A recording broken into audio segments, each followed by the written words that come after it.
Halo,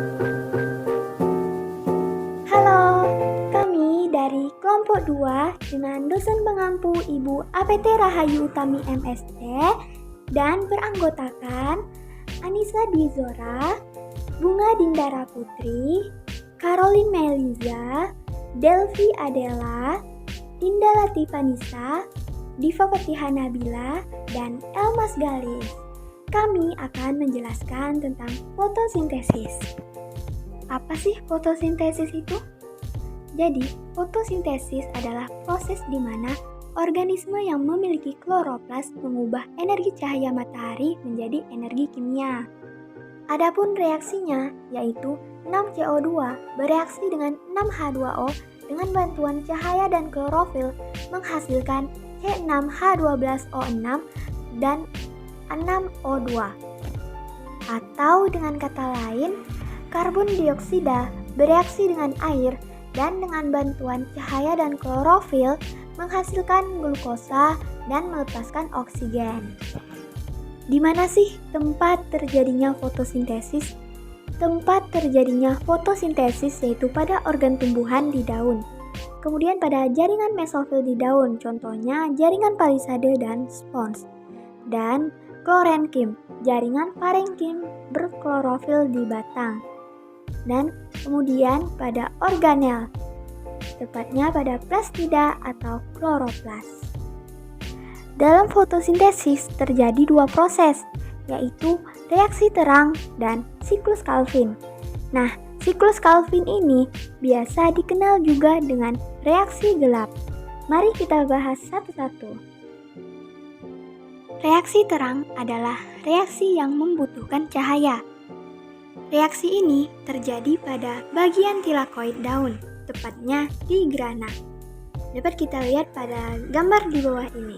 Nah, reaksi terang ini dapat dibagi lagi menjadi dua bentuk tahapan, yaitu non-siklik dan siklik. Reaksi non-siklik melibatkan fotosistem 2. Fotosistem 2 ini dapat menangkap gelombang dengan panjang 680 nanometer.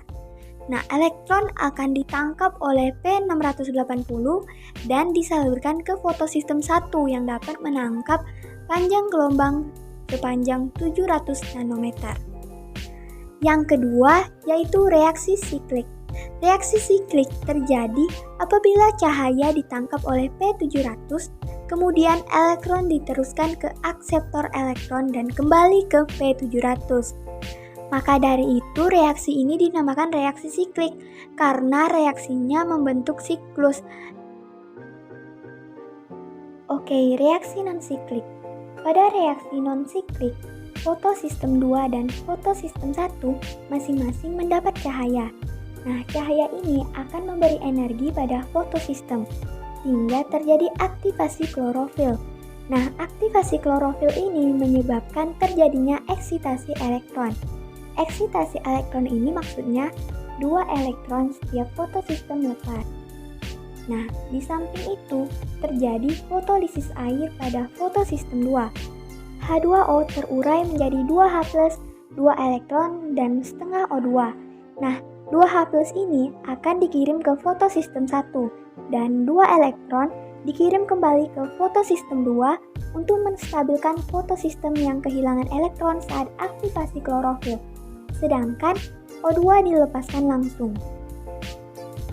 Nah, 2 elektron yang dilepas dari fotosistem 2 diterima akseptor primer dan dikirim ke fotosistem 1 untuk menggantikan 2 elektron yang dilepas dari fotosistem 1.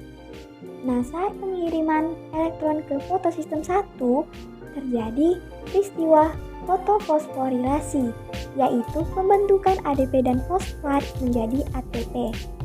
Nah, 2 elektron yang lepas dari fotosistem 1 digunakan untuk mengubah NADP bersama 2H+ menjadi NADPH2. Jadi, hasil akhir dari reaksi non-siklik yaitu NADPH2, ATP, dan O2. Nah, NADPH2 dan ATP ini nantinya akan digunakan sebagai energi bagi reaksi gelap, sementara oksigen langsung dilepaskan ke udara. Selanjutnya, reaksi siklik. Fotosistem 1 memperoleh cahaya, kemudian elektron dari fotosistem tersebut lepas. Nah, elektron yang lepas pada akhirnya akan kehilangan energinya dan kembali ke fotosistem 1. Dalam perjalanan elektron kembali ke fotosistem 1, terjadi reaksi pembentukan ADP dan fosfat menjadi ATP. Jadi, hasil akhir untuk reaksi siklik yaitu ATP. Selanjutnya yaitu siklus Calvin atau reaksi gelap. Siklus Calvin merupakan reaksi lanjutan dari reaksi terang. Siklus Calvin terjadi pada bagian stroma tanpa memerlukan bantuan cahaya. Nah, walaupun namanya reaksi gelap, tapi bukan berarti reaksi ini terjadi pada tempat yang gelap ya. Reaksi ini pertama kali ditemukan oleh Melvin Calvin dan Andre Benson, sehingga disebut sebagai reaksi Calvin-Benson. Reaksi gelap ini melibatkan enzim Rubisco yang bertugas untuk menangkap O2 dari atmosfer. Reaksi gelap ini akan menghasilkan 3-fosfogliseraldehid atau PGAL sebagai bahan dasar pembentukan glukosa. Jadi intinya, siklus Calvin ini menggunakan ATP dan NADPH2 untuk mengkonversi CO2 menjadi gula dan terjadi di stroma. Ada 3 tahapan dari siklus Calvin. Yang pertama, fiksasi karbon, yang kedua, reduksi CO2, yang ketiga, regenerasi RUBP. Oke, yang pertama, fiksasi karbon. Apa sih itu fiksasi karbon? Jadi, fiksasi karbon itu merupakan proses konversi karbon anorganik menjadi senyawa organik oleh organisme hidup. Nah, pada tahapan ini akan mengalami penangkapan CO2 dari udara bebas. Selanjutnya, akan menyatukan CO2 dengan ribosa difosfat oleh enzim Rubisco. Nah, hasil pengikatan ini berupa 3 molekul dengan 6 karbon yang tidak stabil.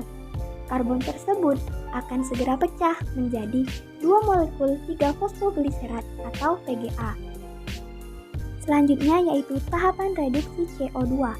Masing-masing dari molekul 3 PGA menerima fosfat ATP. Nantinya akan berubah menjadi 1,3 difosfogliserat. Jumlah ATP untuk meneruskan proses ini adalah 6. Kemudian, molekul 1,2 difosfogliserat akan mengalami reduksi oleh NADPH dan berubah sebagai gliseraldehid 3-fosfat. Nah, proses ini akan membutuhkan 6 molekul NADPH dalam sekali putaran siklus Calvin fotosintesis. Terakhir, tahapan regenerasi RUBP. Pada tahapan ini, salah satu molekul dari gliseraldehid 3-fosfat akan keluar dan berfungsi sebagai bahan baku glukosa. Sedangkan 5 molekul gliserol 3-fosfat sisanya untuk membuat RUBP. Dalam hal ini, akan melakukan penangkapan CO2 kembali. Akan ada 3 molekul ATP yang mendonorkan fosfat.